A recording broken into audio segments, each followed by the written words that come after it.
శ్రీనివాస్ గారు ఉన్నారు. ఇక సీనియర్ జర్నలిస్ట్ అదేవిధంగా రాజకీయ విశ్లేషకులు బండారు రామ్మోహన్ రావు మనకు లైవ్లో ఉన్నారు. ముందుగా రామ్మోహన్ రావు గారు మీ దగ్గరికి వద్దాం. ఈరోజు చూసాం కదా సమావేశాల్లో ఏ రకంగా జరిగాయి, వాకౌట్ చేశారు. మూసీకి సంబంధించిన అంటే ఇప్పుడే కాదు, ప్రతిసారి మూసీకి సంబంధించిన చర్చ జరిగినప్పుడల్లా అసెంబ్లీలో ఇదే గొడవ జరుగుతుంది.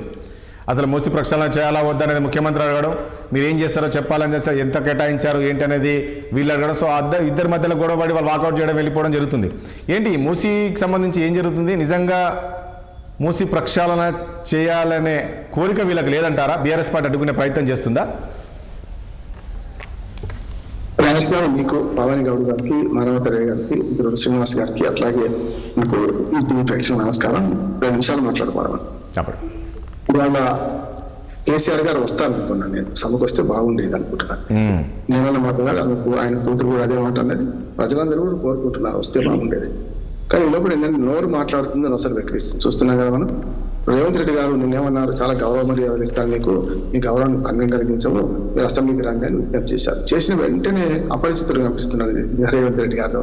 ఎందుకంటే వెంటనే ఏమంటున్నారు ఆయన, నోళ్ళ గురించి రకరకాలుగా మీ సాగు, మీకు శిక్షలు పడితే ఇటువంటి శిక్షలు పడాలి, కూడా శిక్ష పడాలి, లేకపోతే మధ్యాహ్న దేశాల్లో అయితే మీకు రాళ్లతో పాటు చంపేవాళ్ళు అని మాట్లాడారు. ఈ 2 కరెక్ట్ కాదంట నా ఉద్దేశం. మొన్నటి దాకా మొత్తం బయటనేమో ఒక రకంగా మాట్లాడుతున్నారు, అసెంబ్లీకి రమ్మని ఒక రకంగా మాట్లాడుతుంది. దీనివల్ల వస్తున్న సమస్య.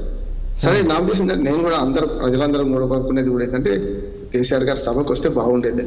జనం చెప్పాలంటే ధీటుగా సమాధానం చెప్పగలిసిన వాళ్ళే. ఆయనకు కూడా ధీటైన సమాధానం చెప్పేవాళ్ళు ఈ అసెంబ్లీలో లేరనుకుంటున్నాను నేనైతే. ఆయనకు బాలమూరు రంగారెడ్డి కానీ ఏదైనా ఒక అనగా ఒక గంట మాట్లాడగలుగుతారు ఆయన. రెండోది, ఆయన ధీటుగా ఎవరు చెప్పగలరు? ముఖ్యమంత్రి చెప్పగలుగుతాడు, లేకపోతే ఉత్తమ్ కుమార్ రెడ్డి గారు. మన ఒక నీటి చర్చ అయితే సంబంధిత మంత్రి చెప్తారు.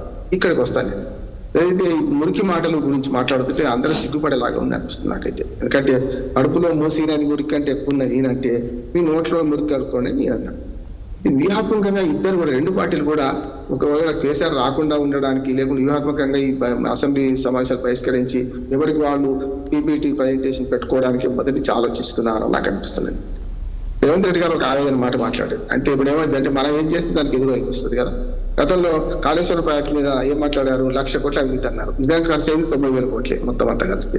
ఇప్పుడు రేవంత్ రెడ్డి గారు ఏమంటున్నారు, 1,00,000 కోట్లు మింగేశారు, అందులో 20% మింగేశారు అంటున్నారు. దుర్మార్గం కదా. ఇప్పుడు అదే ఉంటుంది, మనం ఏది ఇస్తే అది వస్తుంది. అది తప్పే ఇది తప్పే అంటున్నారు. 1,00,000 కోట్ల అవినీతి అనేది తప్పే, ఇవాళ 1,00,000 కోట్లు మింగేస్తున్నారు అనేది తప్పే. మూసీ ప్రక్షాళన కావాలా వద్దా అంటే ప్రజలందరూ, రాజకీయ పార్టీలు కూడా ఇంక్లూడింగ్ బీజేపీతో సహా ఎవ్వరు కూడా మూసీ ప్రక్షాళన వద్దంటలేరు, పర్యావరణ ప్రేమికులు వద్దంటలేరు. మరి ఎందుకు ఆందోళన చేస్తున్నారు మూసీ ప్రక్షాళన పైన? చెప్తాను సార్. మూసీ ప్రక్షాళన, మూసీ సుందరీకరణ. ఇప్పుడు ఇవాళ రేవంత్ రెడ్డి గారు ప్రతిపాదిస్తూ 3 విషయాలు చెప్పారు. 3 అద్భుతమైన దేవాలయాలు కట్టిస్తాను కదా.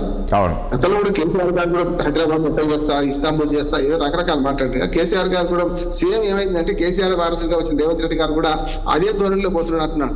ఆయన అట్లాగే మొత్తం అద్భుతంగా మొత్తం చేస్తా, 4 ఆసుపత్రులు వస్తాయి, అట్లా ఇట్లా మాట్లాడారు. 3 అద్భుతమైన దేవాలయాలు వస్తాయి అంటున్నాడు. అంటే ఒక చర్చి, ఒక మసీదు, ఒక దర్గా, ఇవి కూడా అంటున్నాడు. మరి మిగతా మతాలు ఉన్నాయి కదా, మిగతా మతాల సంగతి ఏం చేద్దాం? మరి అందుకని సమస్య లేదు. ఒకటి, మన మూసీ ప్రక్షాళనకి ఎవ్వరు వ్యతిరేకం కాదు. కిషన్ రెడ్డి గారు కూడా గతంలో ప్రకటించారు కూడా, మూసీ ప్రక్షాళన మేము వ్యతిరేకం కాదు.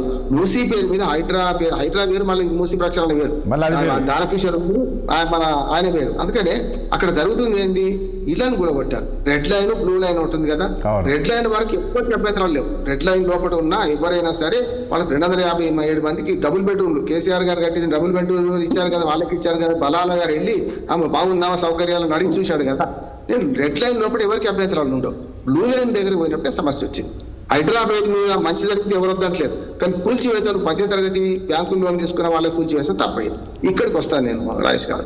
ఇవాళ అసెంబ్లీ సాక్షిగా జరిగింది ప్రజలందరికీ బాధాకరం అంటే. ఎందుకంటే మనందరం కోరుకుంది ఏంటంటే అక్కడ మంచి చర్చ జరగాలి, రచ్చ జరగొద్దు, ఓ మంచి నిజాలు బయటకు రావాలి. ఇప్పుడు ఏమైందంటే ఎవరి గోల వాడితే, అంటే ఎవరి పరిశ్రమ వాళ్ళు చెప్పుకుంటారు. 2 కరెక్టే, వీళ్ళు చెప్పేది వాళ్ళు చెప్పేది కరెక్టే ఉన్నది. కానీ కలిపి చూసుకోవాల్సిన బాధ్యత మనకు వచ్చినట్టు. ఇప్పుడు నోటుకు అటు ఇటుగా, లేకుంటే కాయలకు అటు ఇటుగా చూస్తే ఎవరి మా దిక్కే చూడు, అటు దిక్కు చూడకని బాలకృష్ణుడు అలాగే ఉంది కదా. నేను చెప్పేది వినమంటున్నారు, ఇద్దరు కూడా అంటున్నారు.